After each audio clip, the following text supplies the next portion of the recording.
Is Google killing off AI content? Let's talk about it. Alright, you probably want a little bit of context. In a previous video, I went over the helpful content update that Google is rolling out the week of August 22nd, and this is focusing on helpful content. Direct target against EAT implementation as well as content generated by AI. So, is Google releasing this update specifically to battle AI content writing?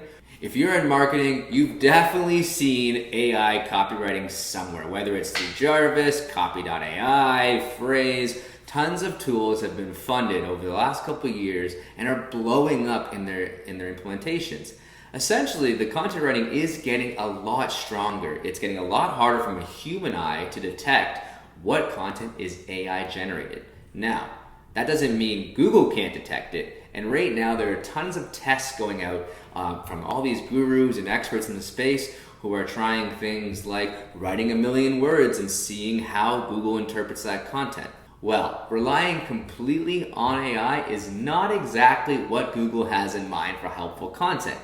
So does Google want to punish sites for using AI?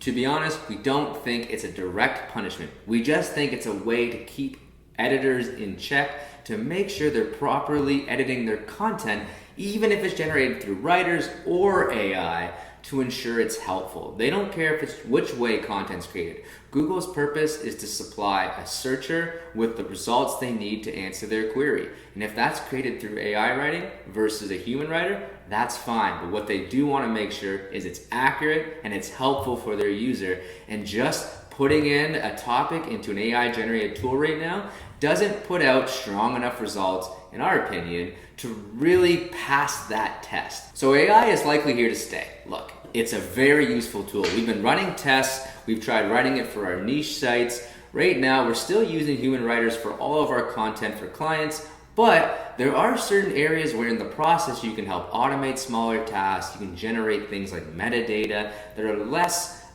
user experience focused that can really save you time using AI. And look, the OG SEOs out there know that SEOs have been generating content since Google existed. SERP Shaker and tons of other tools to scrape sites and create thousands or millions of pages just like that. Now, a lot of those were actually addressed in previous algorithm updates, such as in 2012, 2013. Some major updates rolled out that really hurt that first wave of auto-generated content. So this time around, Google's taking a different approach, and they're actually putting at it from a helpful content perspective, mixing it with their expertise, authority, and trustworthiness signals, and adding this signal on helpful content to combat what could be an outcome of AI-generated content. I mean, come on, it's tempting. Imagine putting out 100 blog posts a month, not having to manage a bunch of writers. And there are some benefits that will be seen. We have a feeling here that if you put out a bunch of AI-generated content in the beginning, Google's not going to be able to determine if that content is user-focused or if it's not, if it's generated by AI. And also, all that content quantity and volume is going to send topical authority signals to Google that will probably spike some of your rankings. But in the end, eventually that content will be weeded out as not helpful. And that's what this update is all about. So while it might give you those initial gains, you're going to start seeing declines and potentially some penalties. So dropping 100 blog posts in an AI tool isn't the way to go. But how can we leverage AI?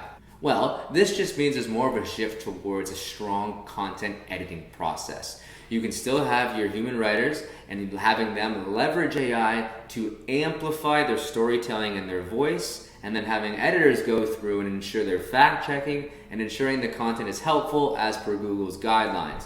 So you're saving time on some of the bulk writing, but it's actually adding time into your editing. At the end of the day, you still net out saving time in the process and can create more content more efficiently. And hopefully, if you have great content writers, still very helpful for the user. And it's just one tool in the stack. You know, we're using tools here at Nav 43 that help us with our keyword research, with our clustering, automate that by semantically grouping keyword groups and doing the whole hub and spoke method. We're leveraging tools like Phrase to really help map out our brief creation process. And then other SEO tools to work with our writers to ensure that we're, one, still focus on storytelling and compelling content, but 2, meeting those SEO guidelines. And that's the big thing that Google wants you to really focus on in this algorithm update. And that is, make sure the storytelling and good content's first, but don't ignore the SEO. It's kind of funny. They say, don't write your content for SEO, and then they give you a best practice of all the SEO guidelines, which are very, very vague. But nonetheless, that's just Google helping us SEOs out. So AI copywriting is here to stay. This is just Google's way of saying, hey, make sure your content's still helpful. Here at Nav43, we have a team of writers, and we're leveraging AI in the background to help our processes, but still using our writers to create our content for our clients. The industry is shifting, and we're gonna always be testing and trying out new ways to ensure our content's ranking first, but we're ensuring our clients' brand guidelines and content quality is still there.